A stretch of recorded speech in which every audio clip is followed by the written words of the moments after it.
बिस्मिल्लाहिर्रहमानिर्रहीम। अस्सलामु अलैकुम वरहमत ल्लाहि वबरकातुहू। वो ख़वातीन जो चाहती हैं कि हमारे घर में इज़्ज़त महफूज रहे, यानी लोग आपकी इज़्ज़त करें और आप बुरी नज़र से भी महफूज रहें। जो औरतें ये चाहें कि उसकी इज़्ज़त में इजाफ़ा हो, कोई इसे बुरी नज़र से ना देखे, उसकी इज़्ज़त और असमत महफूज रहे, तो वो हर नमाज के बाद 3 बार ये पढ़ें और सुबह शाम भी 3 बार अपने ऊपर दम कर लिया करें। जो दुआ मैं आपको बताने जा रहा हूँ ये ख़ास तौर पर औरतों के लिए है, खूबसूरत दुआ है। इंशाअल्लाह ये आप पढ़ेंगी तो घर में आपकी इज़्ज़त होगी। दुआ क्या है? बिस्मिल्लाहिर्रहमानिर्रहीम।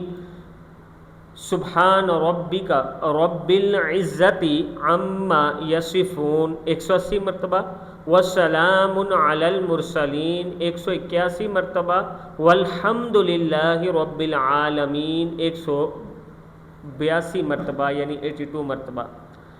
फिर सुन लें, सुबहान बिस्मिल्लाह के साथ बिस्मिल्लाहिर्रहमानिर्रहीम सुबहान रब्बिका रब्बिल इज़्ज़ति अम्मा यसिफून 180, वस्सलामुन अलल मुरसलीन 181, वल्हम्दुलिल्लाहि रब्बिल आलमीन 182। आपने ये पढ़ना है। इंशाअल्लाह अल्लाह पाक का करम होगा और अल्लाह पाक के हुक्म से आपकी इज़्ज़त में इजाफ़ा होगा। वीडियो को आपने आगे ज़रूर शेयर करना है ताकि दूसरों तक पहुंच सके, और चैनल को सब्सक्राइब करें। कमेंट सेक्शन में अपनी राय का इजहार करें।